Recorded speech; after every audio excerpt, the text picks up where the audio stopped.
Funny enough, something I've never done on my channel is rank every single MCU movie. So that's what I'm going to do today. I'm going to rank all 37 MCU movies from the worst to the best. Keying us up at number 37 is Thor: Love and Thunder, or what I consider to be everything wrong with the MCU. Really bad humor that just undercuts something that could be good. Christian Bale is wasted. Basically, everything that had the potential to be cool here was absolutely wasted. I think this is probably one of like the worst movies, like period. Maybe one of the worst comic book movies. I give it a half star on Letterboxd, and yeah, let's go to number 36. Not much better is Thor: Dark World, coming in at number 36. Again, something you're going to notice on this list is that the Thor movies go out pretty quick. I do not like these movies. Even Thor Ragnarok I just think is mildly decent. But anyways, Thor: Dark World, completely forgettable. Every aspect of it. Literally, every aspect of it is just plain and forgettable until you bring in Loki. While he's in the film interacting with his brother, he is funny and the movie does become fun. But sadly, it's very short-lived. Therefore, the actual fun part in this movie is short-lived. Therefore, any enjoyment you're having in this movie, very short-lived. This whole movie is crap. Let's go to number 35. Coming in at number 35 is yet again another Thor movie. This time, the first Thor movie. This movie, this really didn't work for me. I just really didn't care for a lot of the plot elements in this movie. I just think there's so much better. And they really could have done Thor way better, honestly. I think there's just so many plot decisions, there's different aspects throughout the story. I think they could have done so much better to make Thor just an overall cooler character in several different ways. But, yeah, let's go to number 34.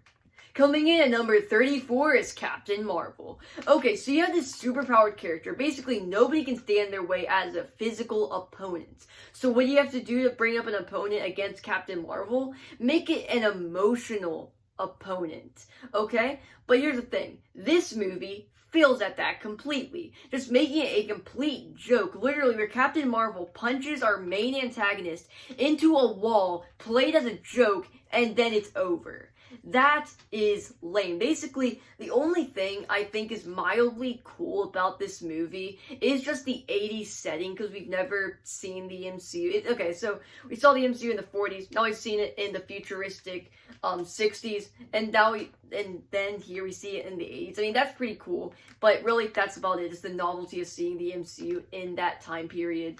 That's really about it. So, yeah, let's move on to number 33. Coming in at number 33 is Ant-Man and the Wasp: Quantumania. Okay, so now this movie was just terribly ill-conceived from the very start, where they had this film, they were going to set up the entire big Thanos-level threat of the multiverse saga in an Ant-Man film. So even then, it's kind of played for disaster, and even beyond that, everything that could have gone wrong for this film did, where the main villain was dead on arrival, the actor got in some hot water, they completely redid this, basically most of this movie, to where you just come out very underwhelmed, because you can feel that they did rework a whole lot of this, and even a lot of people have theorized that maybe even Ant-Man would have died. It's kind of been proven, pretty much, because from some of the early marketing material, like this set leaks for the film. It's all around, it's a complete disaster. Let's move on to number 32. Coming in at number 32 is The Incredible Hulk. So now this movie is a huge step up from the last spot on this list. I still don't necessarily think this one is good, but it's mildly half decent. I think Edward Norton is really good as Banner. Not really as good as Mark Ruffalo was, but still a pretty good version of Bruce Banner. The Hulk has some fairly fun action. The fight at the end is cool, and it introduced my most favorite character in the MCU, Thaddeus Ross. So, yeah, more on that later, and let's move on to 31. Coming in at number 31 is The Eternals. This movie just tries to cram so much into an already really long film, to where just plot points are not handled well, where it's just jumping from plot point to plot point, giving you no room to breathe. When it does, it's really just giving you just plain old exposition. Really just a really mishandled film that it probably shouldn't have been a movie, because there's plenty of examples in the MCU where a show should have been a movie. This is a perfect example where a movie, maybe it shouldn't have been made, but if it were to be made, just make it into a show, not a movie, because they try to cram so much, and it just fails at everything. Let's move on to number 30. Making it into our top 30 is Black Widow. This movie, it was just completely reshot. David Harbour, that plays Red Guardian, has even admitted in interviews leading up to the release of the film that they did rework a large portion of the film, and you can feel that on screen. Basically, the whole end battle of this film is a PS3 cutscene. And really, this whole movie, like, yes, you have the relationship between the sisters, which is by far the strongest part of the film. It's that family dynamic that is done earths and bounds better than Thunderbolts, like the family dynamic between Yelena and Red Guardian. That's great. But then you have the relationship between Yelena and Black Widow as Natasha Romanoff, and I think that is definitely a strong point of the film, but definitely could have used more elaboration. I think they could have spent way more time on that. This movie has a lot of just tonal shifts, like, within, because, like, there's literally a scene where a pig literally just gets suffocated. Or there's an there's like an opening scene where you have like a remixed version of I think it was like Seven Nation Army or something like that, or like this a random song, and then like it's like these kids being put into like these camps, like into like the Red Room and stuff. So then it's just tonal shifts everywhere. It's because it goes from silly in MCU to where it just becomes just this absolute mess. Let's be on number 29.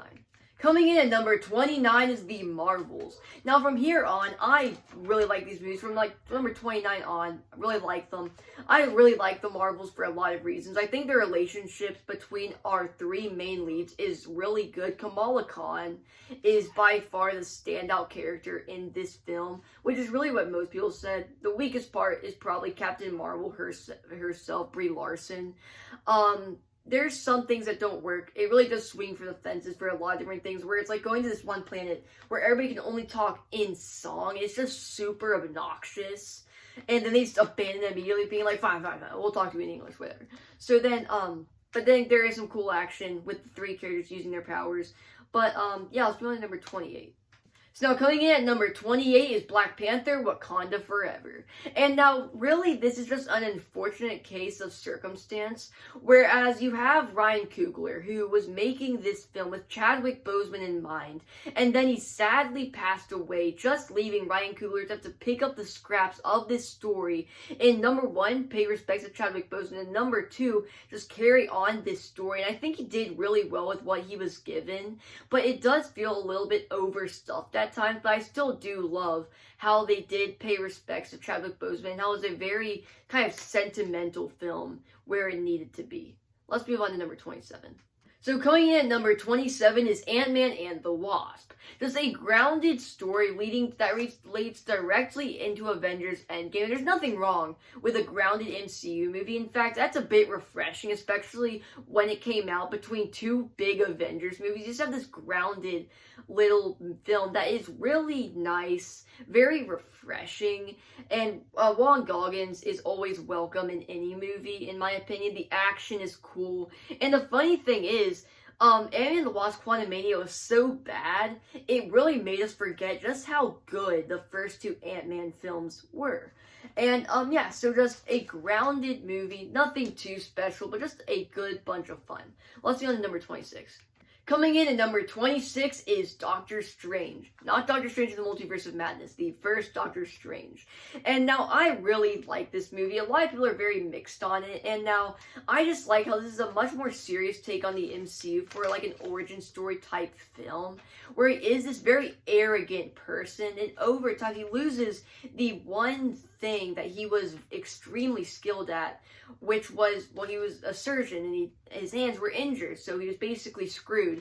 So he lost all that arrogance, he lost everything, and then he came back as, well, Doctor Strange. This, he got the cape and everything, and then you have the main villain, played by Mads Mikkelsen, which, what is it with Disney in wasting Mads Mikkelsen? First it was this movie, then it was Indiana Jones and the Dial of Destiny. Like, I don't get what they have against him, but still, they need to give him some more respect. But yeah, this movie's fairly good. The action is not, I don't think that's the standout. I think the standout is really focused on the emotional parts with just the origin story of Doctor Strange and kind of his character arc. I think is the best part. Now it's performing and everything. I think it's great. Let's move on to number 25.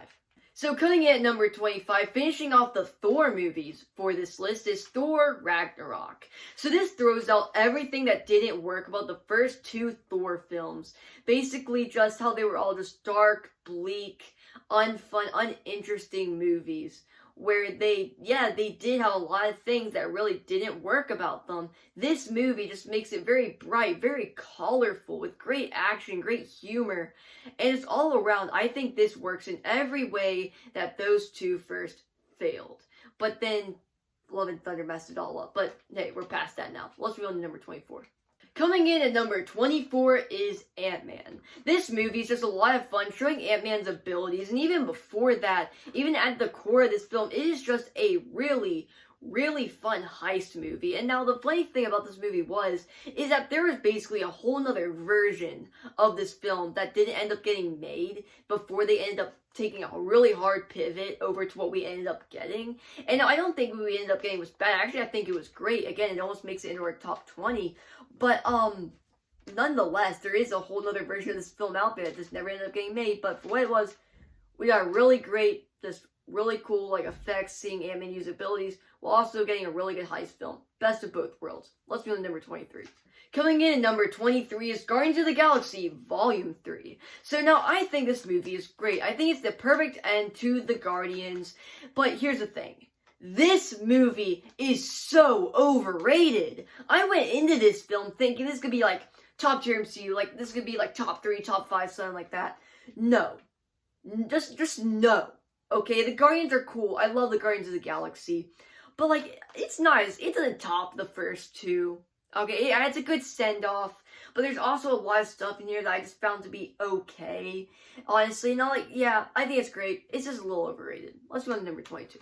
Coming in at number 22 is Doctor Strange in the Multiverse of Madness. And I think the main reason that this film works for me is just I think Sam Raimi's style of directing perfectly fits what this film was trying to go for. Even though I don't even think the film itself knew what it was trying to go for, because this movie went through multiple different drafts and re-edits, as Elizabeth Olsen admitted multiple times in several different interviews.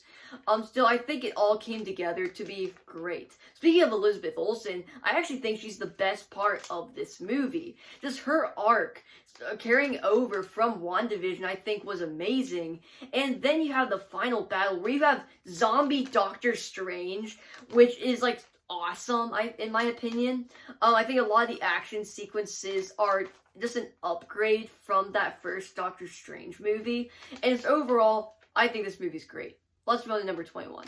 Coming in at number 21 is Deadpool and Wolverine. Okay, so now this movie takes all the funny things that a Deadpool movie should have. Ryan Reynolds is on point. Hugh Jackman is on point as various different versions of Wolverine. But one thing that holds this movie back is just the absurd amount of cameos. I mean, this movie, I feel like if it didn't over-rely on cameos and just focused on being a story about Deadpool and Wolverine and their bromance, their butting heads, I think this movie would have been leaps and bounds better than it already was. I mean, I'm not saying this movie's bad. I think this movie is already great. It just barely makes it into our top 20. But, still, let's move on to number 20. Coming in at number 20 is Captain America, the First Avenger. So I think this is just a perfect origin story for Steve Rogers, this great period piece about this time where he has a great heart, but he isn't as strong as everybody else. So he gets this super soldier serum, so he's even stronger than everybody else around him, and he still has the kindest heart than anyone else around him, just making him the perfect candidate for Captain America, the unlikeliest candidate just because of his strength. Everybody underestimates him. And then he rises above the odds, beats Red Skull, and yeah, I mean, it's just a great origin story. Let's move on to number 19. Coming in at number 19 is Black Panther. This movie just has a great story between Black Panther and Killmonger. Their relationship and the way that they just bled throughout the story, where you listen to Killmonger's perspective and then you listen to Black Panther's perspective, and you kind of see kind of who you side with, and you can see their sides of the story. I think there's their relationship in this film is very interesting at the core of this movie. And even you have the action that by the end, yes, the CGI is spotty, but you can ignore that because the plot and the story just between these two is so interesting and has so much depth to it. But yeah, let's move on to number 18. Coming in at number 18 is Shang-Chi. So now this movie, I think, is great for multiple reasons. Number one, the martial arts action is on point here. And yes, the martial arts action does get kind of forgotten at the ending action sequence of this film. It's still really great. Even beyond that, you have the relationship between the father and the son in this film. They're kind of rivalry. In the same way you had in Guardians of the Galaxy Volume 2, just to a lesser extent, where you had the relationship between the father and son. Here you have another relationship between a father and son that's very interesting and very thorough, to where throughout the entire story, yes, you have the cool martial arts action, but even beyond that, at the core of this film, you have their relationship, and you see it how that kind of changes and shifts throughout the story. And yeah, I think it's really great. Let's move on to, number 17. Coming in at number 17 is Avengers 2012. And while I don't really have a whole lot to say about this film other than that it was just a great proof of concept that these big team-up movies can work really well. Because, right, you had all these separate films where, yes, characters would collide here and there, but you hadn't really had up to this point just a big team-up film like this. So putting this in was a big risk, because up to that point, it was very unfamiliar to us. Like right now, where we are in the MCU, big team-up movies are really just commonplace. But back then, it had never been done before, and Joss Whedon was able to perfectly craft all these characters coming together in a very organic way that works, being a great proof of concept for the rest of the MCU. Let's move on to number 16. Coming in at number 16 is Iron Man 2.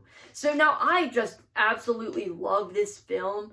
From just the opening scene in front of that courtroom, just Justin Hammer, I think he's a great protagonist that, like, all he wants is to be better than Tony Stark. He just wants to be like him. He just wants to be cool like him. He wants to be funny like Tony Stark. Basically, he's trying to best Tony Stark at every corner, just being super petty along the way, and it is hilarious. Even beyond that, you have Tony Stark trying to navigate this constantly changing world as, yes, now everybody knows he's Iron Man. He's constantly facing these new challenges. I think it is very interesting. Let's move on to number 15. Coming in at number 15 is Guardians of the Galaxy Volume 2. I think this is really their Guardians at their peak, where you have them all, yes, split up basically on their own little side quests, but they all do come together at the end. It does just crescendo into this great thing where first you have Star-Lord and his father, you have Mantis and Drax, and then you just have Groot and Rocket, each on their own, kind of doing their own thing and building on their relationships. I think it is great. But yeah, let's move on to number 14. Coming in at number 14 is the newest MCU movie, Fantastic Four: First Steps. Now, this movie, I think, really shows the Fantastic Four at their best. Just a great family dynamic with a just great retro-futuristic world that's done beautifully by the set designers. One issue I do have with this film, though, is pacing. Because this movie can go from being paced beautifully to feeling like there was like 15 minutes shaved off and just moving at a breakneck speed. But still, other than that, again, the team had a great dynamic, perfectly cast. Galactus was this big dominating force, and they were able to create that effect because they literally just built a miniature city, and they had the actor in a costume walking through that miniature city. So really just adding to the size and scale of Galactus in voice and just in on person, I think was tremendous. Let's move on to number 13. Coming in at number 13 is Guardians of the Galaxy 1. Now, I think this movie was just a perfect team-up film, where you have all these just unlikely people who are just very broken, and really, they do need each other. And it is shown through and through throughout the film, as when they are together, yes, they do butt heads every now and then, but they really need each other. Just like a family, they do butt heads, but at their core, they need each other to survive, at least up to that point in their lives. And even beyond that, it is just great comedic moments. James Gunn has a very deep kind of like knowledge of very dense and deep knowledge of music that he integrates into various sequences in this film and in the other two, and then even in Superman, just in all of his work, especially in this one. And I just think this one is great. Let's move on to number 12. Coming in at number 12 is Captain America: The Winter Soldier. So now this movie is just a great grounded political thriller type film where you have, okay. So I said all that, okay, but I do think this movie is a little overrated. Okay, I'm just saying, I think it's a little overrated. Because, like, yeah, you do have those grounded political thriller elements. I think it's great, kind of harkening back to those older films that you can clearly tell they were referencing from. And, yeah, that's basically all I have to say about that. Let's move on to number 11. Coming in at number 11 is Spider-Man: Far From Home. This is just a great film where they take Spider-Man, take him completely out of his element, and throws him into this completely different world that he has never really experienced before, just allowing for them to be different interactions. You have Mysterio, who completely changes the playing field just in this whole world. The Mysterio sequences are absolutely amazing. And then just beyond that, they brought back Samuel Jackson as Nick Fury for this film, which they technically didn't need to do, but he's just a nice addition whenever he does show up in the MCU. Even in Secret Invasion, he was still pretty good in that. But yeah, let's move on to our top 10. Making our way into our top 10 is Spider-Man: No Way Home. This movie is just the perfect storm where you had these three Spider-Mans all coming in. You have the villain from the other universes. Just the amount of things that had to go right for this movie to be made was insane. Just the fact that it was able to happen is crazy. And now, yes, they were limited just because COVID, they weren't able to film actually on location. It was just all on blue screens. And yes, you can tell, even though they do go to great lengths to try to hide that, you can still tell very just greatly in certain shots. But still, overall, just a greatly well done multiverse crossover film. Let's move on to number 9. Coming in at number 9 is Iron Man. Just really the proof of concept that these comic book movies can be taken seriously and can work. Robert Downey Jr. was the absolute perfect casting for this film, giving Robert Downey Jr. a second chance at a very hard time in his life, while also really kicking off the MCU. It truly a great, just perfect storm of all these things happening that just kicked off this huge saga. Now we're in the multiverse saga now. It's 2025. It started in like 2008. That's insane how far we've came just from this one movie. I mean, it's truly incredible, and this movie deserves all the praise. I mean, this movie is amazing. Yeah, let's move on to number 8. Coming in at number 8 is Avengers: Age of Ultron. Now, a lot of people really don't like this movie, and I really don't get why. I think this is all the Avengers interacting at their best. Honestly, I think they have some of their best interactions in this film. Ultron is a very well done character played by Andy Serkis. So he really just does add that extra, he has that voice, he has that charisma to the character while also being quite frightening. And really, I just think this movie works on every level, even though most people disagree with me. Let's move on to number 7. Coming in at number 7 is Spider-Man: Homecoming. So now this movie perfectly introduces the Spider-Man character without having to rush into a big origin story. Because we've seen it a billion times. This was our third live-action iteration of Spider-Man. So people were tired of seeing that same old origin story. So it was really nice just to get straight into the Spider-Man character, going past the origin story. And I really liked that they did that. I really think it helped the film. You also bring in Michael Keaton as the main antagonist, which I think was a great decision, as he was one of the people who was kind of cleaning up New York whenever Stark Industries basically bought them out to help clean up. So it really is just this villain is really, well, he's not even a villain, he's just somebody who's trying to provide for his family during these really hard times, and he's willing to do it no matter the means.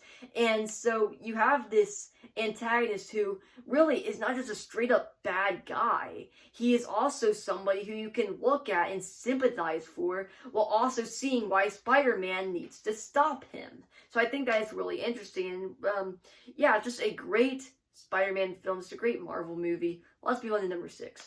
Coming in at number 6 is Thunderbolts. Now, this movie is just a great team dynamic. See, I have a poster back there. That shows you how much I love this movie. Just a great team dynamic. Also a great allegory for just depression and mental health, where really, if these very unstable people didn't have each other, really, who knows what end up happening to them, really. They all need each other at this very desperate moment in all their lives, and they all benefit from it. And then you have Bob, or aka the Sentry, aka the Void, who really is the big emotional core of this film, where literally the movie ends in this great way, where it just ends in this big, nice hug, really showing just the warmth and the love between these team members, and it is great. Yeah, let's move on to, I think it is, oh, we're in our top 5 already. Coming in at number 5 is Avengers Endgame, aka the perfect end to the Infinity Saga. Now, I think all the MCU movies, I feel like this one feels the most personal to each of the Avengers, because it really does do a lot of really good legwork just in the early parts of the film to build up Tony's sacrifice, to build up all the different big action moments of the film with little character moments. As they're going back in time, like one particular stood out to me, like my most favorite moment in the entire film is when Tony and Steve go back in time, and Tony meets his father and asks him a question about his own kid. And it's funny because like Howard is talking to his son about what he's gonna do when he raises him, and then he's also asking himself, what should he do as a father? It's kind of that generational growth. And then you have Steve, who, yes, he does have a lesser part in that kind of like sequence. He ends up encountering Peggy, and he has that chance. What if he gets ran off with Peggy? He has that temptation that eventually pays off at the end of the film when he gets to go back with Peggy.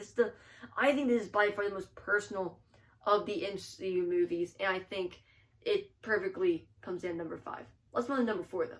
Coming in at number 4 is Captain America Civil War, aka the Captain America movie that was supposed to be an Avengers movie, but they had to make it a Captain America movie. Yeah, this is 100% an Avengers movie, just disguised as a Captain America movie. Anyways, this movie is amazing. Just that whole airport sequence where you're seeing all these different people clash together, and this movie was done in such a great way that it really did start discussions that rippled really everywhere, where everyone was asking Team Iron Man, Team Captain America, which one are you? And like people would have genuine arguments, genuine discussions about it. That is how powerful the MC was at that time, where it was able to create a big discussion like that. And I think it was very interesting, and just that big action sequence where it all culminated. And then even beyond that, where you have Steve's relationship with Bucky that interferes with his relationship with Tony Stark, because obviously Tony Stark doesn't like Bucky, especially once he figures out what Bucky did to his parents. And then then Steve and Iron Man, their relationship finally just blows up, because obviously they had butted heads in like Avengers 2012, but it really erupts here in that final battle, where then at the end of it, Tony says to Steve, "That's my father's shield," and Steve just throws down the shield because he didn't want anything to do with Tony Stark. It's just such a powerful moment, such a powerful culmination of everything that we had seen in their relationship up to that moment. And it was also followed up by a hilarious Stan Lee post-credits scene. But yeah, let's move on to number 3. Coming in at number 3 is Avengers Infinity War. The perfect build-up to Avengers Endgame. Just a great sequence where really they took a big chance of ending it on a blunder, because after everything that could have gone wrong for the Avengers does, Thanos ends up with his goal, half the universe snapped away. It ends on a really sad note. So then when you go into Endgame, you can have that build up to the next high to where they finally actually do win. So you need this the Avengers at their absolute lowest first. Really just displayed in this film, where you have that huge battle and then you just have their fall. And it's very, very well done. But still, we have 2 more spots on this list. Let's move on to our runner-up.